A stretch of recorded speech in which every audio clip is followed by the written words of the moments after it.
예, 노아에 대해서 오늘 알아볼까 합니다. 노아는 아담의 10대 후손에 해당하는 고대 인류라고 부르지요.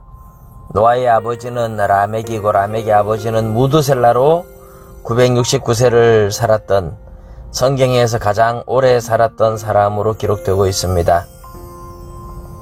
그리고 무드셀라의 아버지 에녹은 죽지 않고 하늘에 올라간 사람으로 유명합니다. 그런데 에녹 시대 이전부터 사람들은 급격히 타락하기 시작한 것 같습니다. 그리고 노아 시대에는 그 악이 넘쳐서 하나님이 더 이상 인류를 용서하지 않으시고 홍수로 온 세상을 심판하셨습니다. 그래서 노아 하면 홍수 심판에 방주를 짓고 살아남은 사람으로 유명합니다. 노아라는 이름의 뜻은 안위 혹은 안식이라는 의미입니다. 노아가 사람들에게 안위가 된 것은 인류의 완전한 멸망을 막고 인간의 씨를 보존한 사람이기 때문일 것입니다. 노아에 대해서 세 가지로 나누어서 알아보겠습니다. 첫 번째로는 노아가 그 시대가 너무너무 타락해서 하나님이 홍수로 심판할 수밖에 없었는데 어떻게 해서 그렇게 타락하였는가 하는 것이고요. 두 번째로는 어떻게 방주를 짓고 살아남았을까 하는 것이고, 세 번째로는 하나님이 주신 무지개 언약에 대해서 알아보려고 합니다. 첫 번째, 노아 시대의 타락의 원인을 하나님의 아들들이 사람의 딸들의 아름다움을 보고 자기들이 좋아하는 모든 자로 아내를 삼아서 그들에게서 고대의 유명한 용사가 태어났다, 그렇게 이야기를 하고 있습니다. 네피림이 태어나고 땅에 강포가 가득하게 되어서 하나님이 심판을 했다, 이렇게 말씀하신 거죠. 하나님의 아들들이란 셋의 후예, 아담의 아들 셋이라는 아들의 후예로 하나님을 섬기는 사람들을 말하고, 사람의 딸들이란 죄를 짓고 쫓겨난 가인의 후예들을 말합니다. 그런데 가인의 후예들은 멀리 가서 노 땅에서 성을 쌓고 에녹성이라고 부르며 살았는데, 사람들이 점점 번성해지면서 퍼져나가기 시작하고, 그래서 셋의 후손들이 가인의 후손들과 가까이 교류하면서 일어나게 된 일들입니다. 사람의 딸들, 즉 가인의 후손들은 외모를 치장하는 데 주력하기 때문에 더 예뻐 보였을 것이고, 하나님의 아들들이 그들의 외모에 반해서 결혼하게 됩니다. 문제는 서로의 문화와 생각이 너무 다른 것입니다. 그래서 처음에는 좋아서 살지만 몇 년이 못 가서 가정에 불화가 일어나고 다투면서 헤어지고 마는데, 그런데 이미 그들에게서 태어난 자녀들은 어린 나이에 부모로부터 버림받고 상처를 받고 자랍니다. 거기에 자기들이 좋아하는 모든 여자로 아내를 삼았다 하는 말은 아마도 첩을 많이 거느린 것으로 보입니다.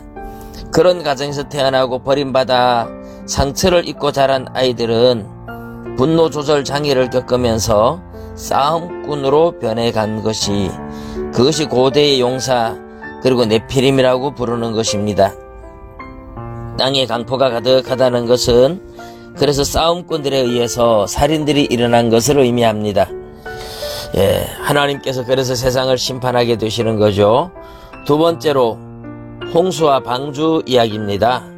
하나님이 노아는 하나님께 은혜를 입은 자라, 이렇게 불러요.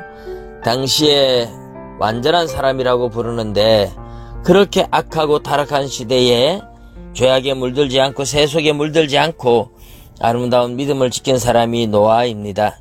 그리고 그것이 하나님의 은혜였다고 말합니다. 하나님이 노아에게 방주를 지으라고 하시면서 세상을 홍수로 쓸어버리겠다고 하십니다. 그러나 그들의 날이 120년이 되리라고 하시는데, 이것은 방주를 지으라고 하신 후부터 120년 후에 심판하겠다고 하는 소리처럼 들립니다. 그렇지만 어떤 학자들은 이제부터 인류의 수명이 120세로 줄어드는 것이다, 그렇게 보고 있습니다. 어쨌든 노아 방주를 짓고 가족들 8명, 노아와 세 아들이 모두 결혼을 해서 8명이 들어가고 모든 짐승들이 암수 2마리씩, 즉 2쌍씩 나와서 방주로 들어갔고, 정결한 짐승들은 암수 7씩, 즉 7쌍씩 들어가서 인간과 짐승의 씨를 보존하게 됩니다.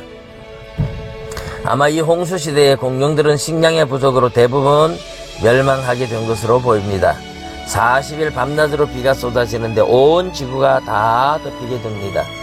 단순한 홍수가 아니라 화산 폭발들로 인해서 지구가 꽤 평평했지만은 홍수 후에 다시 물이 빠져나가게 되는 데는 지구의 화산 폭발로 산이 육지가 높이 솟아나고 바다가 꺼지고 그러면서 물들이 바다로 모이게 된 것이고, 바다는 더 옛날보다 넓어지고 물이 많아지게 되었다고 볼 수 있습니다. 홍수 후에 지구를 둘러싼 물층이 다 떨어지면서 오존층이 얇아지면서 인간과 모든 생명체들의 수명이 급격히 줄어든 것으로 보입니다. 세 번째, 무지개 약속입니다. 하나님은 홍수의 방주에서 나온 노아의 가족들과 방주에서 나온 모든 생물과 언약을 맺습니다. 내가 홍수로 온 세상을 다시는 멸하지 않겠다고 약속하신 증표로 주신 것이죠. 사람들이 믿지 못할까봐 무지개를 구름 사이에 두셨습니다. 비가 쏟아질 때에 사람들은 굉장히 두려워했을 겁니다. 곧 비가 오면 다시 홍수로 세상을 심판할 것이 아닌가. 그런데 비가 그치고 구름 사이에 무지개가 떠오릅니다. 그때 사람들은 하나님의 약속하신 약속을 생각하게 되죠. 온 세상에 내린 홍수는 사람들에게 엄청난 두려움이 되고, 이런 것을 우리가 외상후 스트레스 증후군 이렇게 부르는데, 정신적으로 너무나 충격을 받아서 비만 오면 두려워하게 될까봐 하나님께서 무지개 언약을 주셨던 겁니다. 더 이상 두려워하지 않아도 된다. 그런데도 사람들은 믿지 못하고 바벨탑을 쌓고 하늘에 닿게 하자고 합니다. 혹시라도 다시 홍수가 나면 피할 수 있는 탑을 쌓으려고 한 것입니다. 이것은 다시 하나님을 믿지 못하는 불신앙의 모습이죠. 노아의 세 아들은 셈과 함과 야벳인데, 그들도 부인들과 함께 방주에 들어갔었고, 홍수 후에 노아의 이 세 아들로 인하여 온 인류가 퍼지게 되지만, 바로 그 바벨탑을 쌓고 하나님께서 심판하셔서 언어가 뿔뿔이 흩어지며 인간들은 다시 세상에 뿔뿔이 흩어지게 된 것입니다. 중요한 것은 노아의 방주는 구원의 방주였지요. 홍수 심판 때 살아남은 구원의 방주입니다.